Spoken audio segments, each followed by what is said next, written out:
Good morning all of you. How are you all? I hope you all are fine. So this is your Hindi class. Today we will read chapter number 9 of your Hindi class 3rd. अध्याय 9 जिसका title क्या है, चांद का कुर्ता। प्रस्तुत कविता के माध्यम से यह बताने का प्रयत्न किया गया है कि किसी के विचारों का तभी पता लगाया जा सकता है जब वह स्थिर चित्त वाला हो। किसी का मन अगर स्थिर हो तभी आप उसके विचार का पता लगा सकते हो। अगर उसका मन जो है कभी किसी चीज में कभी किसी चीज में है तो आप उसके मन का पता नहीं लगा सकते। हटकर बैठा चांद एक दिन माता से यह बोला, सिलवा दो माँ मुझे ऊन का मोटा एक झिंगोला। सनसन चलती हवा रात भर जाड़े से मरता हूँ, ठिठुर ठिठुर कर किसी तरह से यात्रा पूरी करता हूँ। आसमान का सफर और यह मौसम है जाड़े का, ना हो अगर तो ला दो कुर्ता ही कोई भाड़े का। बच्चे की सुन बात कहा माता ने, अरे सलोने कुशल करे भगवान लगे ना तुझको जादू टोने। जाड़े की तो बात ठीक है पर मैं तो डरती हूँ, एक नाप में कभी नहीं मैं तुझको देखा करती हूँ। कभी एक अंगुल भर चौड़ा कभी 1 फुट मोटा, बड़ा किसी दिन हो जाता है और किसी दिन छोटा।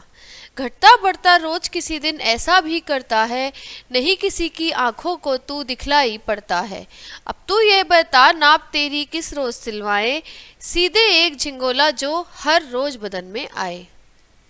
रामधारी सिंह दिनकर जी की ये कविता है और इसमें ये बताया गया है कि जो है किसी के विचारों का तभी पता लगाया जा सकता है जब वो स्थिर चित्त वाला हो।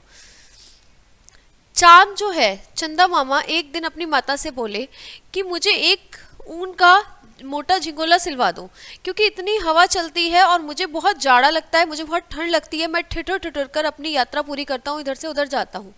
आसमान का जो ये सफ़र है और ये मौसम जो है वो जाड़े का है बहुत, ना हो अगर ला दो तो कुर्ता कोई भाड़े का, अगर है तो दे दो और नहीं तो फिर मुझे कोई किराए का ही ला दो। बच्चे की बात सुनकर माता बोली, अरे सिलोने कुशल करे भगवान लगे ना तुझको जादू टोने। तुझे कभी किसी की नजर ना लगे पर मैं तुझे कहाँ से ला दूं प्यारा सुंदर मेरा प्यारा बेटा, मैं तुझे कैसे ला दूं, तू तो घटता बढ़ता रहता है। तो कभी 1 अंगुल भर चौड़ा होता है कभी 1 फुट मोटा होता है, किसी दिन बड़ा हो जाता है और किसी दिन छोटा हो जाता है। घर तू डेली ही घटता बढ़ता रहता है, किसी की आंखों को तो दिखलाई ही नहीं पड़ता, कभी कभी तो ऐसा भी होता है। तो तू बता मैं तेरी कौन सी नाप का झिंगोला सिलवाऊं, सीधे एक झिंगोला जो हर रोज बदन में आए। अब बता ऐसा तेरा कैसे नाप तेरा पता करूं, तू बता अपना नाप कि जो तेरे को रोज आ जाए, क्योंकि तू तो घटता बढ़ता रोज रहता है।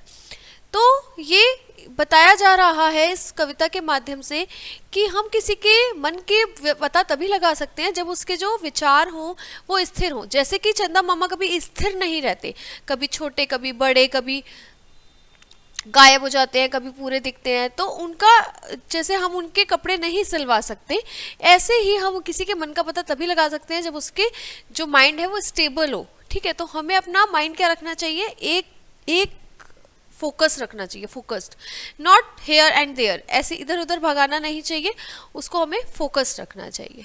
ठीक है, तो ये था हमारी कविता चांद का कुर्ता, बहुत प्यारी सी कविता। अब आपकी ये कविता यहाँ पे समाप्त होती है, हम आपको अगले अध्याय में मिलते हैं इन द नेक्स्ट क्लास। तब तक के लिए बाय बाय प्यारे बच्चों।